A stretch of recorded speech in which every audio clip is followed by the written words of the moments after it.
ఈ వీడియోలో మనం భూమిపై ఉన్న జీవం గురించి, అందులోని అత్యంత క్లిష్టమైన మరియు ఆకర్షణీయమైన అంశం గురించి మాట్లాడుకోబోతున్నాం. అదే కణాలు. అయితే మనం పాఠంలోకి వెళ్ళే ముందు ఒక్కసారి మిమ్మల్ని మీ చిన్నతనంలోకి తీసుకెళ్తాను. నాకు బాగా గుర్తుంది. నేను చిన్న పిల్లాడిగా ఉన్నప్పుడు ఆడుకునే బిల్డింగ్ బ్లాక్స్ అంటే ఈ టాయ్ బిల్డింగ్ బ్లాక్స్ అంటారు కదా! అవంటే నాకు చాలా ఇష్టం. రకరకాల ఆకారాల్లో రకరకాల సైజుల్లో ఉండే ఆ బ్లాక్స్‌ని ఒకదానితో ఒకటి కలిపి ఇల్లు, కార్లు, విమానాలు ఇలా ఎన్నో తయారు చేసేవాడిని. మీకు కూడా ఆ అనుభవం ఉండే ఉంటుంది కదా! అయితే ఇప్పుడు మీరు అనుకోవచ్చు, సార్ ఆ ఆట బొమ్మలకి మన బయాలజీ పాఠానికి సంబంధం ఏంటి అని. ఇక్కడికే వస్తున్నా. ఆ బిల్డింగ్ బ్లాక్స్ ఎలాగైతే ఒక నిర్మాణాన్ని అంతటిని తయారు చేస్తాయో, అలాగే ఈ కణాలు కూడా జీవానికి సంబంధించిన బిల్డింగ్ బ్లాక్స్ అన్నమాట.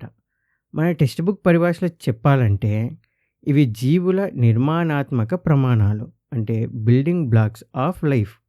నా దగ్గరున్న ఆట వస్తువుల్లాగే ఈ కణాలు కూడా రకరకాల ఆకారాల్లో, రకరకాల పనులతో ఉంటాయి. ఇవి విడిగా ఉండొచ్చు, లేదా అన్నీ కలిసి ఒక పెద్ద జీవిని తయారు చేయొచ్చు. అసలు ఈ కణాల గురించి లోతుగా తెలుసుకుందాం. మన చుట్టూ ఉన్న సమస్త జీవరాశి అంటే మీరు, నేను, మీ పెంపుడు కుక్క కావచ్చు, ఆకాశంలో ఎగిరే పక్షులు కావచ్చు, లేదా నీటిలో ఉండే చేపలు, ఇలా ప్రాణం ఉన్న ప్రతిదీ ఈ కణాలతోనే తయారయ్యి ఉంటుంది. ఉదాహరణకు స్క్రీన్ మీద మీకు కనిపిస్తున్న ఈ నాచు మొక్క, అంటే దీన్ని మోస్ ప్లాంట్ అంటారు. దీన్ని చూడండి. ఇక్కడ మనం జూమ్ చేసి చాలా దగ్గరగా గమనిస్తే ఇది చిన్న చిన్న గదుల్లాంటి యూనిట్లతో తయారైనట్టు కనిపిస్తోంది కదా! ఇవే కణాలు, అంటే సెల్స్. ప్రతి కణంలోనూ ఎప్పుడూ ఏదో ఒక పని జరుగుతూనే ఉంటుంది. ఒక జీవి బతికి ఉండడానికి కావాల్సిన పనులన్నీ ఈ సెల్స్ చేస్తూనే ఉంటాయి. నిజానికి జీవక్రియలను నిర్వహించగలిగే అతి చిన్న ప్రమాణమే కణం. ఉదాహరణకు ప్రతి కణం పోషకాలను, నీటిని తీసుకుంటుంది, వ్యర్థ పదార్థాలను బయటికి పంపిస్తుంది, మరియు శక్తిని కూడా వినియోగించుకుంటుంది. అలాగే తన చుట్టూ ఉన్న పరిసరాలతో స్పందిస్తుంది.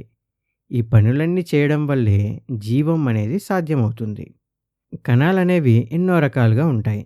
ఇక్కడ చూడండి, ఉల్లి పొరల్లో ఉండే కణాలు అంటే ఆనియన్ స్కిన్ సెల్స్ ఒకలా ఉంటాయి. మన రక్తంలో ఉండే ఎర్ర రక్త కణాలు అవి కూడా ఇంకో రకంగా ఉంటాయి. అంటే చాలా భిన్నంగా ఉంటాయి. అలాగే ఇవి బ్యాక్టీరియా కణాలు. వీటిని ఈ కోలి బ్యాక్టీరియా అంటారు. ఇవి మన ఆహారం ద్వారా లోపలికెళ్తే ప్రమాదకరమని మీరు చాలాసార్లు వినే ఉంటారు.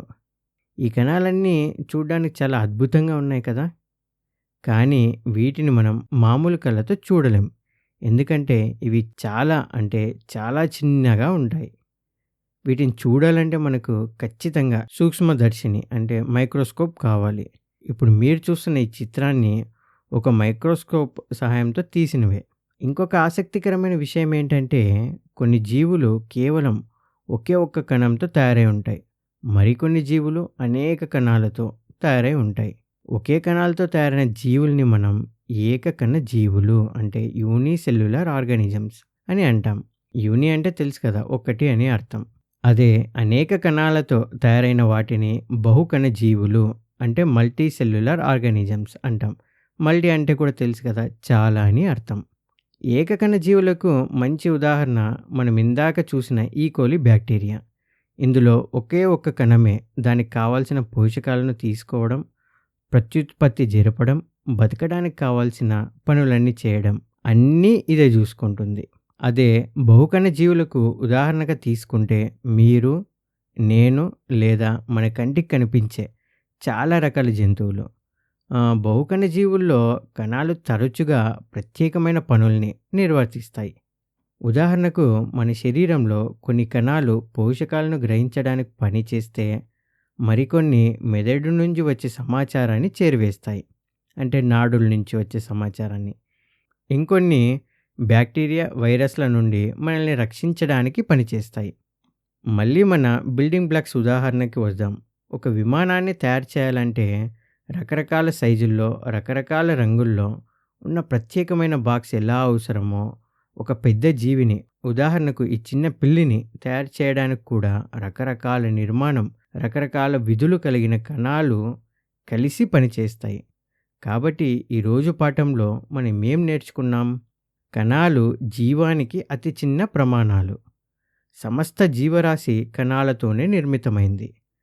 జీవులు ఒకే కణంతో లేదా అనేక కణాలతో కూడా ఉండొచ్చు.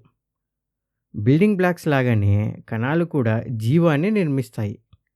ఇప్పుడు మీకు కణాల గురించి, జీవుల గురించి ఒక మంచి అవగాహన వచ్చిందని అనుకుంటున్నాను. వచ్చే వీడియోలో కణం లోపల ఏమేమి ఉన్నాయో ఇంకాస్త లోతుగా పరిశీలిద్దాం.